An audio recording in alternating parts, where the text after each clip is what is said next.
Next, on UConn Sports Nation, UConn football spring practice was open to the media on Thursday.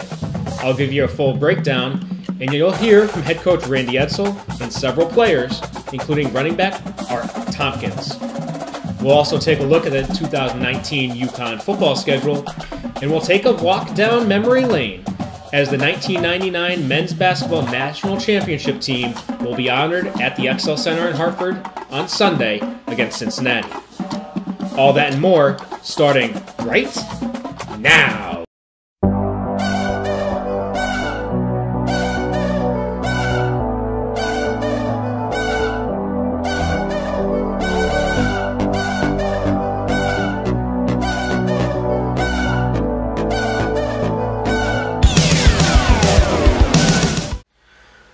Welcome to another edition of UConn Sports Nation. Of course, I am your host, Matt Peart. And as mentioned off the top, we'll be looking back at Thursday's open practice, which was held in Storrs. First time the media had a chance to check out the UConn football team since the introduction of two new coordinators. Frank Guifre, obviously on the offensive side of the football, and Lou Spanos coming over from Alabama, taking over as defensive coordinator for the UConn football program. I also mentioned head coach Randy Edsall spoke to the media following Thursday's practice. You'll hear some of the clips from that discussion. And several players we spoke to on Thursday, including transfer running back Art Thompkins, which I mentioned, safety Omar Fortt, right tackle Matt Peart, and linebacker Kevon Jones. Were all available to the media. We spoke to each of those guys following practice, so you'll hear some of those, some clips from those discussions. I do want to play the full interview with Art Thompkins. It was the first time we had a chance to meet him. Wide-ranging interview. He gave a lot of information in terms of his background, his experience at Toledo, and what he's hoping to accomplish here with the UConn football program, including as he looks to further his career, potentially, after his time here at UConn. But first off, just wanted to provide a quick breakdown from what I saw. So I mentioned there's going to be competition across the board, particularly offense, also on defense. New coordinators coming in, offensive side of the football. Head coach Randy Edsall is kind of saying nothing's really changing. How's the transition going with both coordinators since practice has kicked off? I think it's good. They both are doing a really good job at teaching what we want to get done, and the kids are responding. So again, we still, we're getting into things that we want to get in. We're really focusing on the fundamentals and techniques, but then all the base stuff that we want to do. But I've been pleased so far with the amount of stuff. Offensively, there's really not a change. And that was the one thing that wanted to do. But Frank's doing a good job of motivating those guys and having everybody on the same page, and you can see things picking up. And then Lou's doing a good job of installing all the things that he wants to do and that we want to do on defense. And there's some little things, but for the most part, they're handling it pretty well. So offensive coordinator Frank Guifre obviously has taken over. Our interview was cut a little short. We only got a few questions in. Hopefully we'll be talking to him for a wider ranging interview later on this spring. But I did get a chance to talk to Frank Guifre for a few minutes following practice. Oh well, we've thrown a lot at these guys so far. They've done a good job handling it. We're nowhere near where we need to be, but I like the effort. The execution's getting there. We're trying to get better, a little bit better each day. New role for you, obviously. Yeah. How has that gone? The transition for you? It's not like we're gonna change the offense. We're gonna start running the wing team, but no, it's been great. John did a hell of a job here setting the precedent. Bringing his stuff from Chicago, and we're just trying to expand on it. So nothing's changing. What exactly does that mean? Because anytime you change offensive coordinators, things should change, right? But what head coach Randy Edsall, if you listen to him, Frank Guifre, if you listen to him as well, what they're saying is the terminology. Terminology is really not changing. What they're going to do on a day-to-day basis, what they're going to do in games, how it's going to be called on a play-to-play basis once you get into games, that of course is going to change. But the schematics, the terminology, the plays, those are not. The cadence of how they're called what's called in the game versus a year ago, that is of course going to change because it's a different play caller. So it's a different feel for the game. But they're going to be utilizing the same terms. They're going to be utilizing a lot of the same schemes. Where the difference is going to come on game day. Because obviously practice, you're not going to really get a chance to see how a game is going to flow. Yeah, you can create mock situations, but practices are scripted for the most part. So every single play that you're going to see during a practice is scripted. It's predetermined. It's been reviewed by head coach Randy Edsall. It's been reviewed by the offensive staff. Signals are coming in from the sidelines because everyone knows exactly what's going to be going on at a certain situation. But it's not going to be until we get to an actual game to see how adjustments are made, how plays are called, the cadence of the plays, how much of this play clock they're going to use under Guifre. That's going to not really be determined until we get to an actual game, because he has not called a play before. Randy Edsall said he's not too concerned about that. If you read a Hartford Courant piece by Mike Anthony, Edsall shared he's really not too concerned about where we're going to get to when we get to the games. It's more, how is he going to adjust, especially here in the spring, to being an offensive coordinator, to having more responsibilities and more players. Because in that Mike Anthony article, Guifre was even quoted as saying he was so focused on the offensive line to such an extent where he now needs to go out and even learn some of the names of the wide receivers. So that's how much needs to be done between now and the start of the season. They're obviously going to focus on that throughout the spring. But yeah, everything was scripted on Thursday. All the plays were scripted. So it was a chance to see really the offense under two new quarterbacks. Yeah, it's a new offense coordinator, but it's a chance to see the offense under two new quarterbacks. Yes, they were here a year ago, but each looked different than a year ago. It was one practice. That's all I'm going to say. It was one practice in the spring. Marvin Washington, I'll tell you what, he looks like he's taken several steps forward. He was very impressive on Thursday. I don't think he missed a throw. I look back through my notes. I do try to keep track on a play basis how guys perform throughout practice. Looking back, I don't think I saw Marvin Washington miss a throw. And there was a lot of 11 on 11 action. So when he made a decision to go out there and chuck the ball down the field, he was putting it in the right spot. He was, at times, putting it to the right receiver. And one play in particular, I believe it called for a deep pass down the left sideline. And clearly, there was double coverage over there. He ended up looking off the play, and out of the corner of my eye, standing from the sidelines, you could see a wide open receiver sitting down, running a curl route on the right-hand side of the field.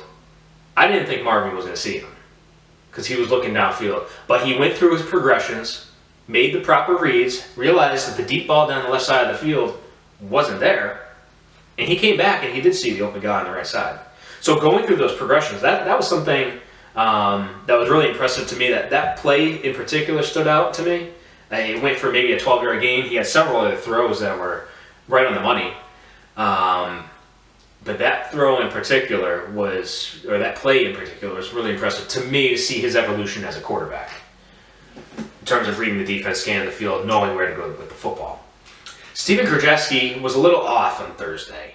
Just trying to think back to a season ago, I don't remember too many balls bouncing at the feet of receivers. I saw 3 of those on Thursday. So if we're judging just by one practice, and Marvin Washington was with the first team the entire time on Thursday. I'm sure I didn't get a chance to ask Edsall after practice, but I assume that they're rotating practice to practice just to get guys some experience. But if we're just judging by Thursday's practice, Marvin Washington had the best day. Now, I was very, very impressed a season ago with Steven Krajewski and what he was able to do in terms of ball placement, reading defenses as well. He was my favorite entering the spring. Coming out of Thursday's practice, I think it's anyone's game. I think it's going to truly be a wide open competition right on through the summer. Because Beaudry's coming in the summer as well. So that was the quarterback situation as we saw it on Thursday, what I think is going to happen moving forward. I wanted to switch gears now to running back. So last season, obviously several injuries. Donovan O'Reilly's season ended before it even started after a very strong spring a season ago, as well as camp. He was actually going to be the lead running back heading into the 2018 season. He seems to have recovered from his knee injury. He's going through drills. He's getting close to 100%. I'm sure they're going to try to take it easy with him through the spring, but he is participating. So that's a very good sign for him coming off that knee injury. His injury obviously happened before the season started. Some of the other guys like Xavier Scott, Con Gillespie, those guys did not see the practice field on Thursday. One new guy who did was Toledo transfer Art Thompkins, who I talked to. I'm going to play the interview in a second. It's a rather long interview. It's an interesting interview and gives good perspective on his time back at Toledo, his mindset as he decided to transfer and ultimately come here to UConn. And one thing that every single player I talked to on Thursday, I think will show through in this interview is his leadership. So last season, Edsall was talking about how this program and that team in particular lacked leaders. What did he do in the offseason? Tompkins is one guy. You're going to see Ardell Brown. You're going to see a defensive lineman from Columbia. You're going to see a quarterback from West Florida. These guys are experienced. They're older. They're coming from different levels of football. Dylan Harris, another, coming from JUCO. You have guys coming from D2. You have guys coming from the FBS level.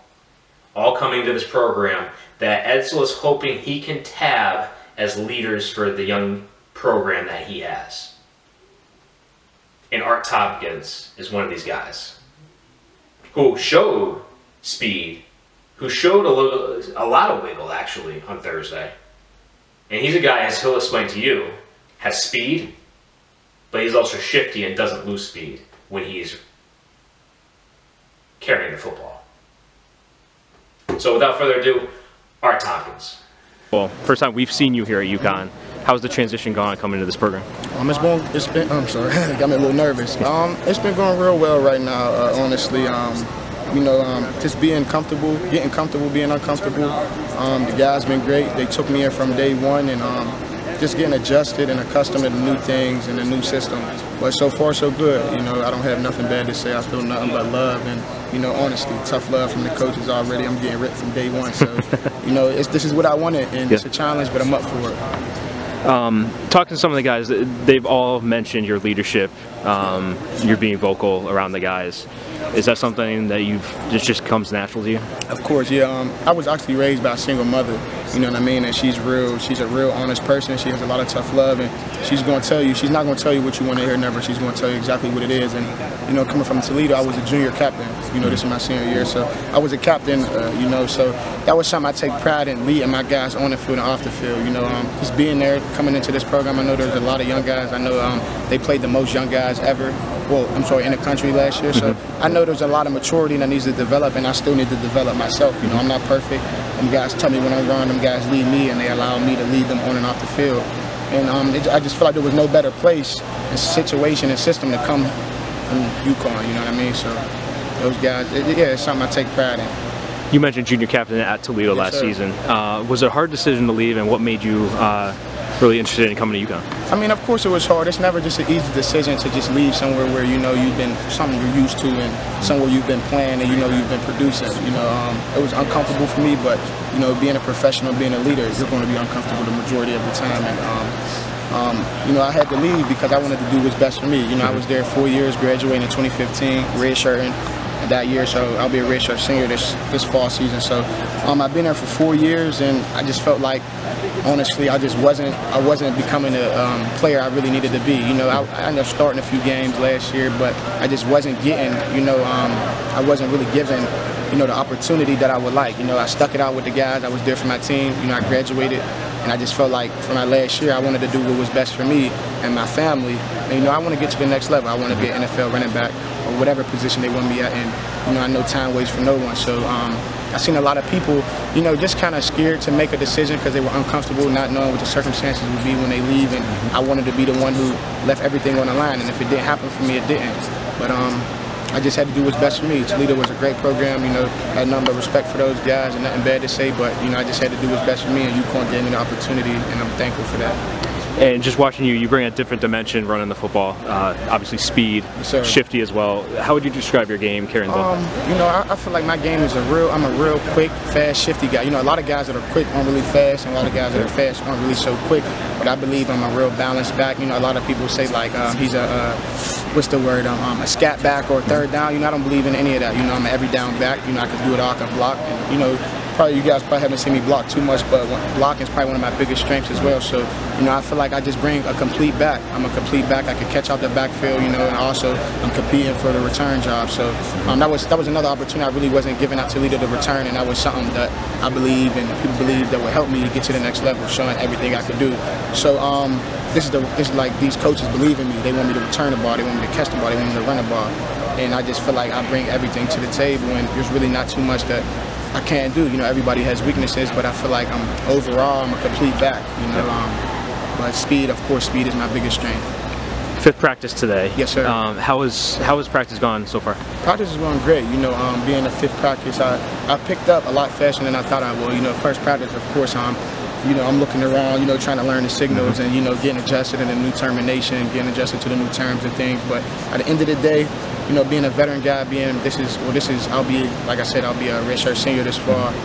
Being around and being a veteran in a system, coming from Toledo, a lot of programs do the same thing. You know, it's just the termination that's really different. So, you know, gap scheme, wide zone, split zone, you know, every concepts, everything's the same. It's just different terms. So as long as I'm just studying the playbook and, you know, talking to the coaches, talking over with the guys, everything is coming natural. And this was probably so far my best practice of the spring so far. And just keep studying. You know, I believe hard work pays off, and, you know, if I put the time in and love the game and do everything right, the game will love me back and give me the results I'm looking for. So I'm not really worried about that.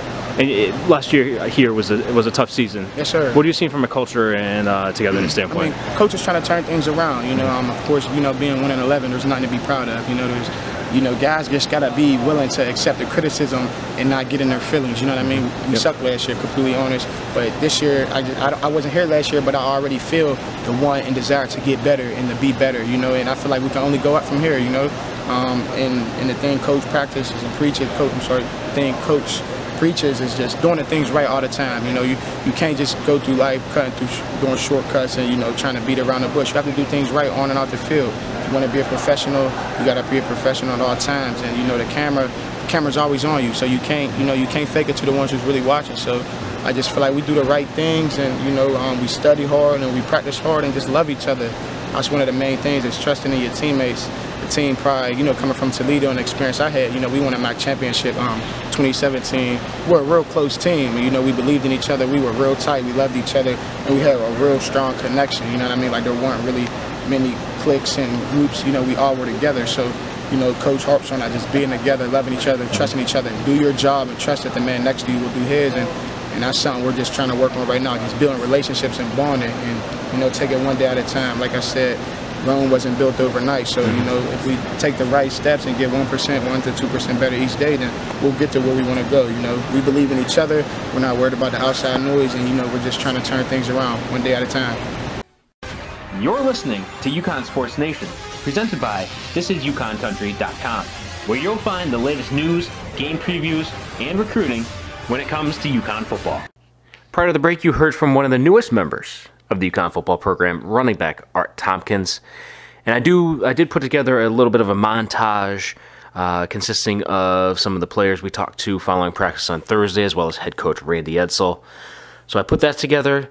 Following that, you'll hear from Jim Fuller of the New Haven Register, who joined me on Sunday to really talk about practice on Thursday, as well as some of what he's going to be looking forward to over the final 3 weeks of practice here in the spring.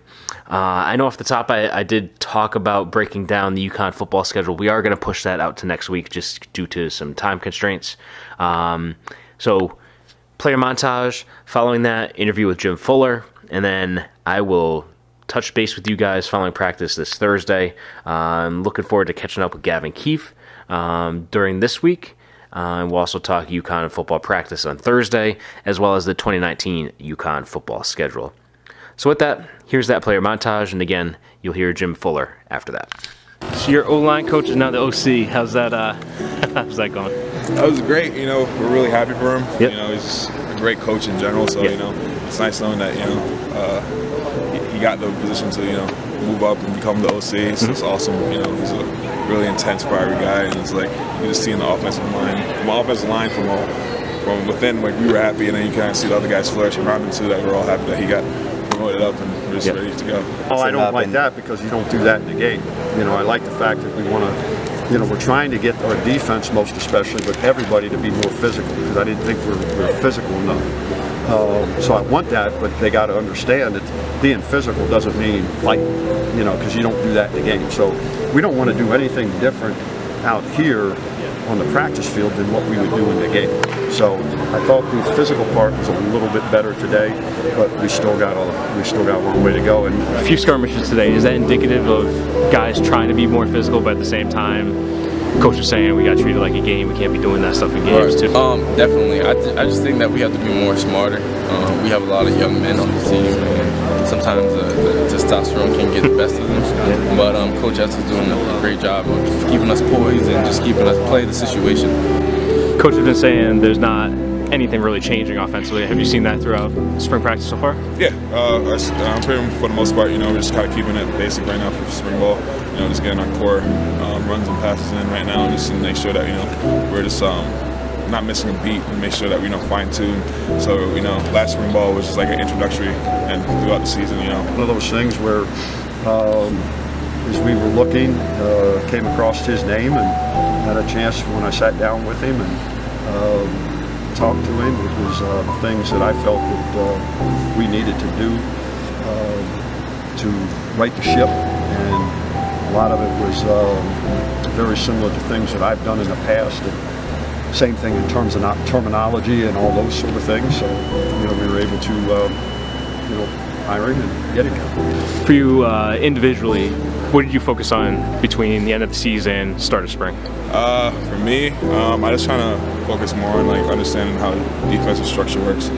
Just pretty much understand the leverage based on where the nickel is or where the safety is, the movement of the D lineman, stance and everything. Just the small tidbits that will take my game from the level 2 to level 3. Just understanding that if I understand how they align, I can react better towards it rather than me just going out there just running plays and everything like that. So I just really trying to focus on understanding how defensive structure works. Speed and filling my gaps. That was a big issue for me last year. I wasn't really happy with my speed and the way I was filling my gaps. Is that more read and react thing, or is it just improving your agility and things like that? It's more of knowing what I'm doing, being in my playbook more. Losing Ryan from a season ago, lost a lot of experience leadership at the center position. How's the line come together so far during the spring? I saw Stanley wasn't on the field, but how has the center position really filled out so far during the spring? It's been great. Nino really stepped up. He left me on right guard and decided to go play center. A little bit hurt, but I'm happy for him because he's commanded the offensive line like a true center. You can really see he's flourishing as a center. And it's like we're not really missing a beat. There's some tweaks here and there because he hasn't played the position before, but you can tell that by the end of spring ball, it's just going to be like we have not missed a beat. You have to ask the players about that. My thing is I've just turned the page and moved on. Whatever happened last year happened. This is 2019 now, so that's the only thing that concerns me. I mean, all I can say is be ready. Be ready because we're going to be out there going hard for you, the fans, for UConn, just repping our name, just making sure we get this program back on top. You're listening to UConn Sports Nation, presented by ThisIsUconCountry.com, where you'll find the latest news, game previews, and recruiting when it comes to UConn football. On the UConn Sports Nation hotline is Jim Fuller, UConn football beat writer. Jim, you were at spring practice on Thursday. Certainly, first off, thanks for taking the time and wanted to get your thoughts and overall impression of practice this week. Yeah, I was just kind of curious where guys were lining up and, see a few changes with Nino moving over to center and, Todd Herring moving over to slot corner. So that's kind of what I was watching. I wasn't really watching necessarily, where an offensive player is beating a defensive player or vice versa. So I was just kind of trying to get a feel of what it's going to look like because you have new coordinators on both sides of the ball. So that was kind of my thoughts going into that day. Yeah, and you mentioned new coordinators on both sides of the football. First off, on offense, Frank Guifre obviously taking over for John Dunn, who departed for the Jets just 1 week before spring football actually started. Your overall thoughts on Guifre being the guy, just right off the bat, not even an interim tag, but being handed the reins of the offense right off the bat? Yeah, I'm curious to see. I've covered a lot of different coordinators, and the ones that used to be offensive line coaches seem to like to run the ball, and Dunn seems to be more of a guy who would rather kind of throw the ball around a little bit. So I know Randy thinks it's going to just be the same old, but I would think that, his background, I would think he's going to be more of a line up and power football type of guy. So he's got a great line to work with, and I think running back position is one of his strengths. So I won't be surprised if they kind of move more in that direction. But I don't know right now. We won't know that probably until August, I guess. Yeah, and certainly practices are scripted, so you really can't see how a game is going to flow and see how a coach is really going to call a game until you get into game action. So August in the first game is certainly going to be really imperative, or the preparation up until August is going to be imperative to see how this offense is going to go, whether it's going to improve or stay the same as it was last year under Coach Dunn. On the defensive side of the football, though, defensive coordinator Lou Spanos came to UConn from Alabama. Coach Edsall was a little... his original response in terms of when Spanos, or when the question was posed, how did Spanos ultimately end up at UConn? I think he said something along the lines of, well, he got in his car and drove up here. But your interpretation of what Spanos is going to bring to the table for this UConn defense? Yeah, I still think Randy Edsall is going to have a lot to do with what the defense looks like. So I think he found a guy who's going to continue on kind of what we saw a little bit last year. I guess that's a few little things. Tyler's moving inside surprised me a little bit, and I don't know what's going to happen with Ian Swenson with his off the field issue that just propped up. But he was playing like a middle linebacker, it looked like to me. So that was a lot different, and seeing one of the true freshman D linemen already getting first team reps, Watts. So that's interesting to me, because they definitely need more bodies up front with what they want to play with the four-man line. So, I think they're going to run a lot of what we saw, I think, at the end of last year when they kind of were committed to moving fully away from that three-man line. So I would expect that's what we'll see. Yeah, it was interesting because a day after open practice, the news about Swenson really broke, and I'm assuming the coaching staff was aware of the situation with Swenson, so it'll be interesting to see how the coaching staff responds to some questions about that next week. But you called out one thing regarding defensively, or I think we saw a lot of different formations, a lot of different schemes in practice on Thursday. I think we're going to continue to see that as we go through the spring. Do you see the defense potentially mixing it up this year? Spanos obviously known as a guy that likes to bring pressure, likes to bring blitzes, had a lot of experience with the Pittsburgh Steelers, brought a 3-4 system to UCLA as well. But Edsall mentioned four-man front heading into the offseason. I assume, based on what we saw, that the team's really going to mix it up a little bit. They're not going to be known as this three-man front, four-man front, whatever you want to call it. It's just going to be look at the opponent, match up, and see what's going to work. We saw a lot of that on Thursday. Did you see the same? Yeah, I mean, I just get worried. I thought last year they did too much of that. It started with guys playing on the inside of the line, then he's outside. You know, you have guys that were linebackers, then they become defensive ends. So I think they need to define some roles with such a young team and let them learn how to play their one position instead of asking them to learn 4 or 5 different positions, and now they don't know what they're supposed to do. So I think that hurt the team last year. So I'd like to see them, you know, kind of get a little simplify a little bit and just say, okay, this is your role on this play instead of throwing too much at them too soon. Yeah, and speaking of getting roles defined, there's a lot of competition for playing time across the board, probably no more importantly than at the quarterback position. So Thursday we saw Marvin Washington, who I thought really showed out well at practice on Thursday. He was with the first team. Stephen Krajewski was with the second team. They're the only 2 quarterbacks here in the spring. What was your impression of how both quarterbacks performed in the lone practice we've seen through 5 this spring? Yeah, I was surprised that it was that cut and dry. I thought it'd be a little bit of both of them getting first-team reps, so it seemed like Marvin seems to be a little bit ahead right now. But yeah, he threw the ball pretty well. I mean, it's hard to tell. I mean, he's going against the worst defense of all time. So how much can I grade off of that? And he's got a red shirt on, so he's not being hit. But he threw some good deep balls, and that's good to see. He's got a lot of new guys. He's going to have to figure out what they can do. You know, out wide. Only got Dixon's the only real guy that he knows what he's got. So I think he looked pretty good. But first practice I saw, so I can't read too much into it too soon. Yeah, and I think what's going to be key for him is throughout his career so far, he's had some off-the-field issues, I think particularly in the classroom. I think he was late to some meetings last season as well. I think Edsall believes he's through that hurdle, and that's going to be key for him to continue because he really hasn't finished a full spring yet. This is his 3rd spring. He missed the last 2 spring games, I believe, because of class issues. Have you seen, and I don't know if you talked to him on Thursday either, but have you seen an evolution? Have you heard from the coaching staff that he's really evolved and become more focused on what he needs to do off the field in order to be able to contribute on the field?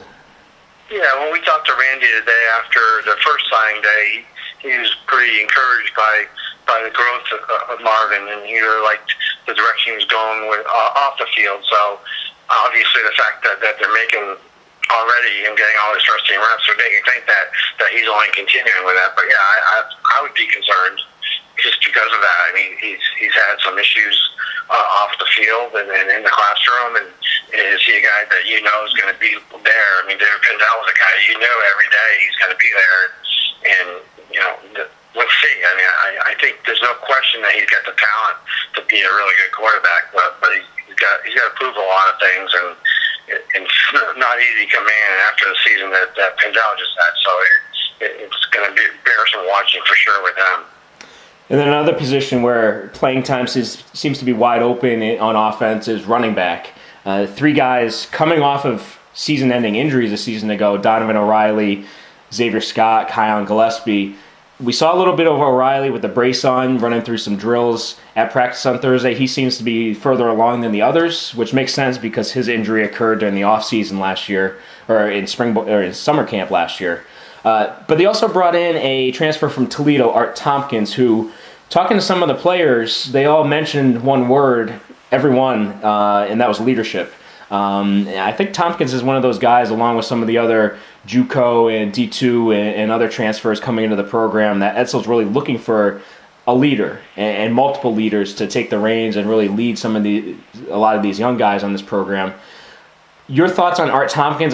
Just quickly, I saw a lot of speed. I saw some shiftiness. Clearly, we need to see more of him to really see if he can be an impact player this season. But your initial thoughts on Art Thompkins? Yeah, I've talked to him, and I talked to some players as well.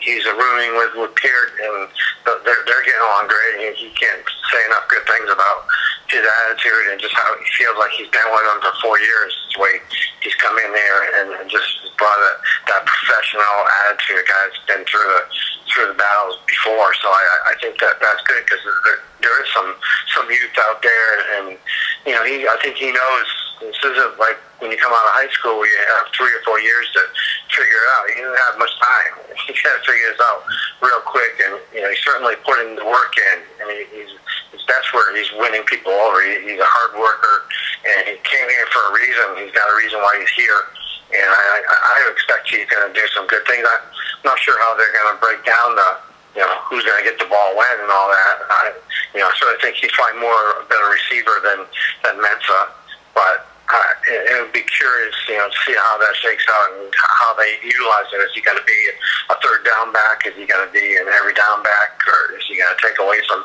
carries from Mensah? It's going to be.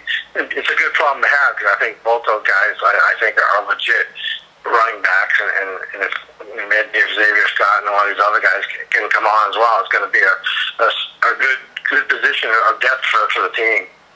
Yeah, and in order for those guys to be successful, the line's going to really have to come together. Return 4 starters. Lose the center, Ryan Crozier, who was a longtime player here with the program. You mentioned Nino Leone was in there on Thursday. They were also rotating in Peter Rooney at the center position.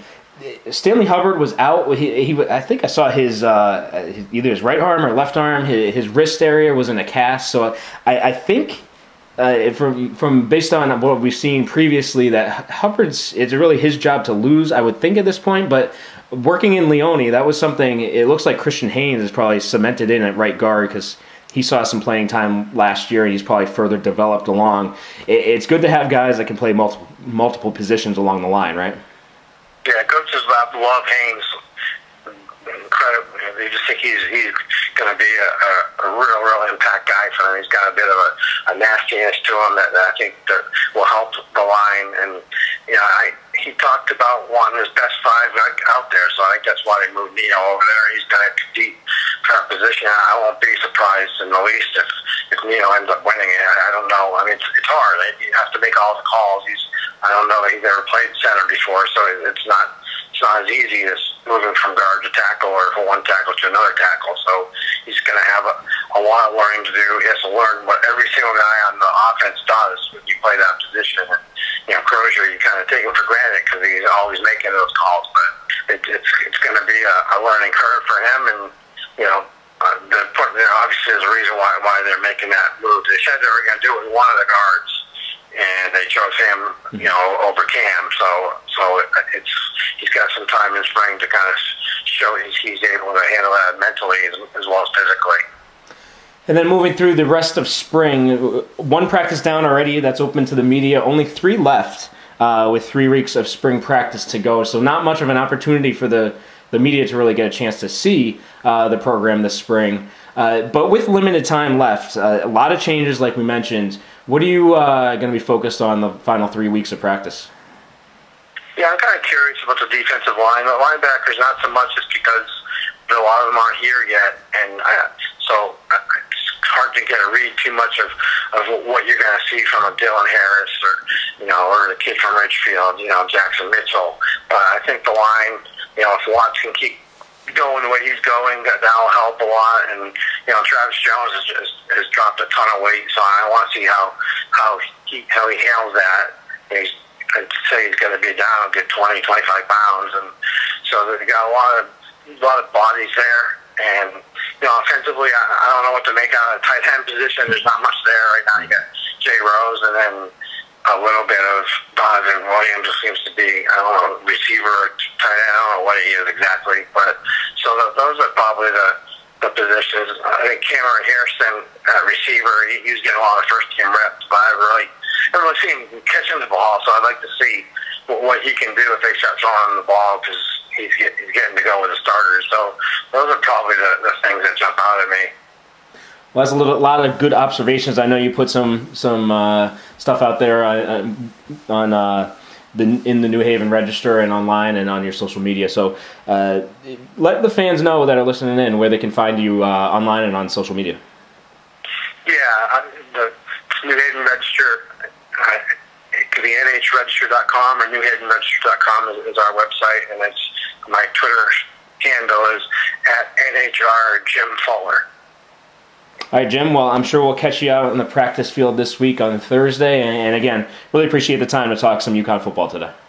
Sure, no problem. Thanks for having me. You're listening to UConn Sports Nation, presented by ThisIsUConnCountry.com, where you'll find the latest news, game previews, and recruiting when it comes to UConn football.